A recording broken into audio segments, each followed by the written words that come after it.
Go ahead and open up for questions for head coach Tim Corbin. How have you felt about how the fall has gone so far?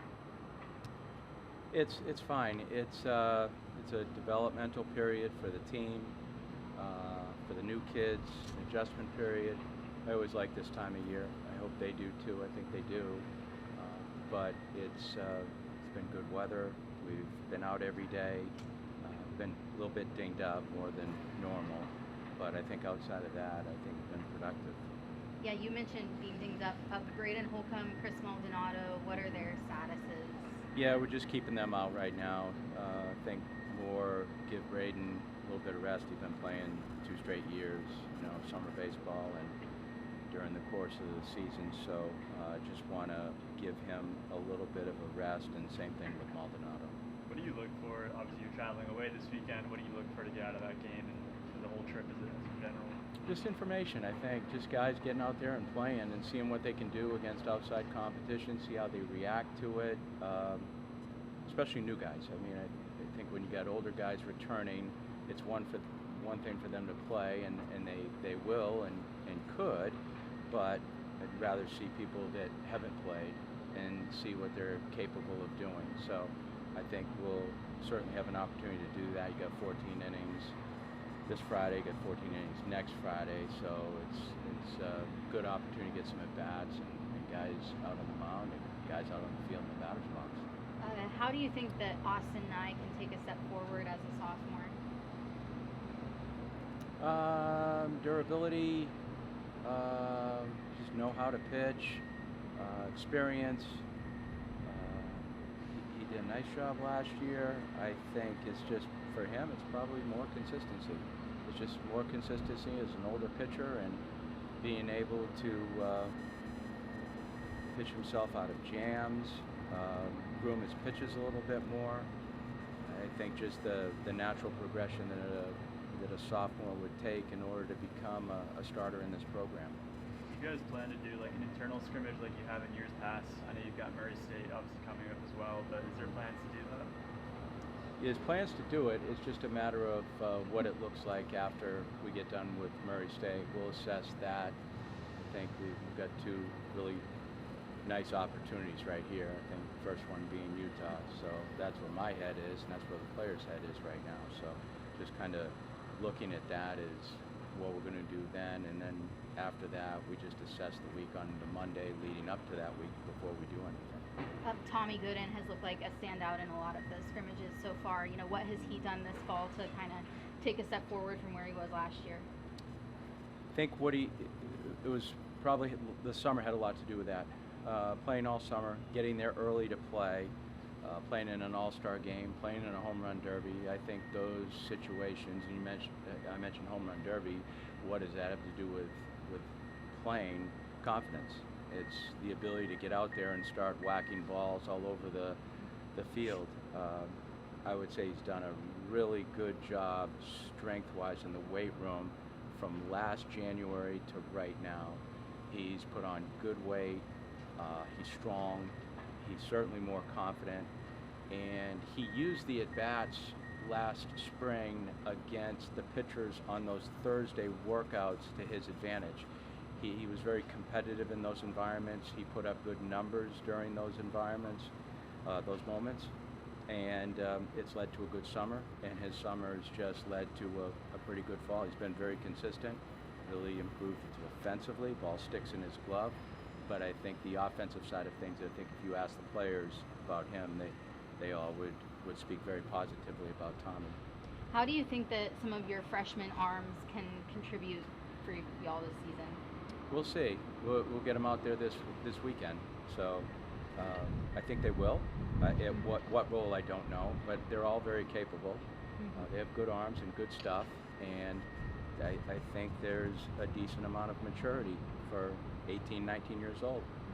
So we'll see. But when you stack them up and against outside competition, particularly in March, April, and May, then it changes a little bit. But up to this point, they've been good in our training sessions.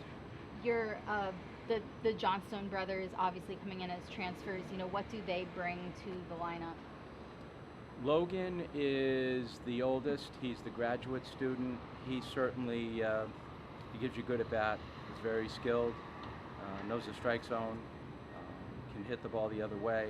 Can hit the ball to the pull side with power. He's got some power the other way too, which has grown.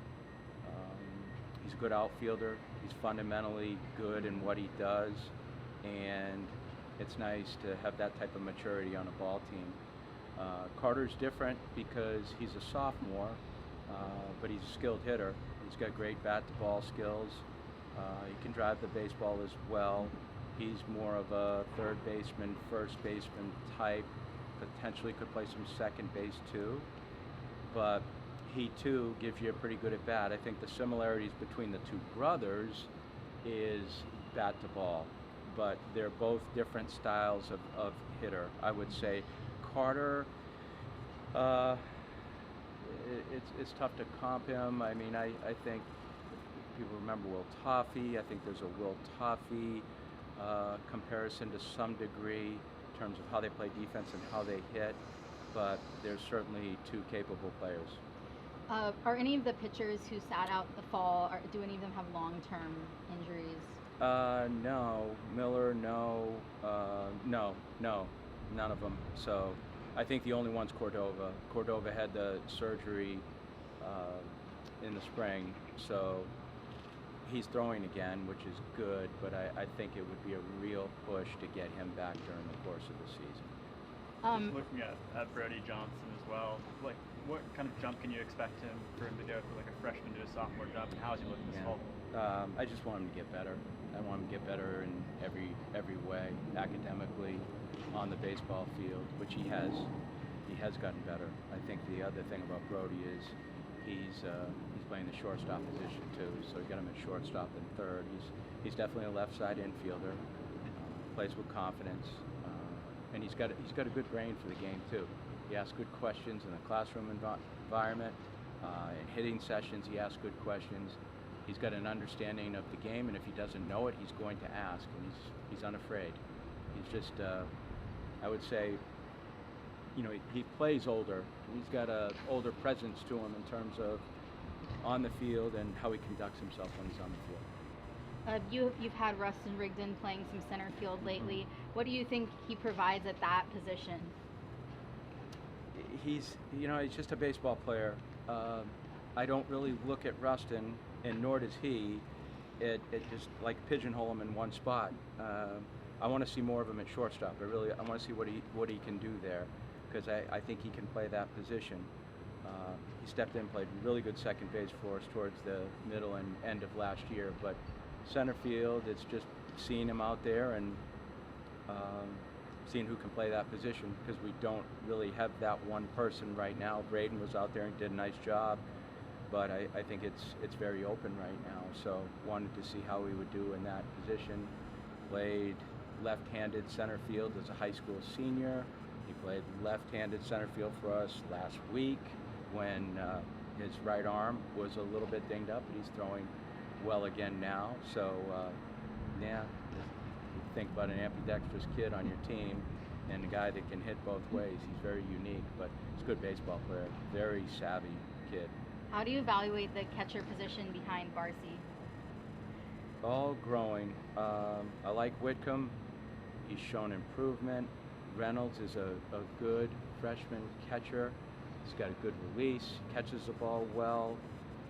And then Alki certainly improved too. And Alki flipped back and forth from catcher to first base. So he's got strong hands and a pretty powerful bat. So I'm looking for other opportunities for him as well. But yeah, all three of those kids are improving, and Barcy certainly has. Somebody like Wyatt Nato, seeing the kind of stuff that he brings to the table, what can that kind of bring to your team as a freshman? We'll see. I mean, it's more strikes than anything else.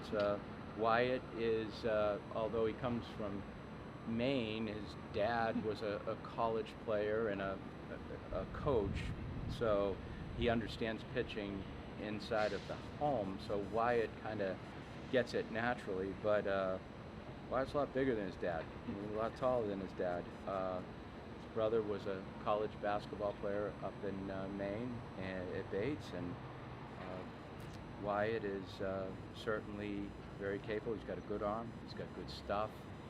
Just more about throwing strikes, and he has. But it's more about just attacking the strike zone. See what that gets him. Any more questions for Corey? Good. Thank you. Helpful.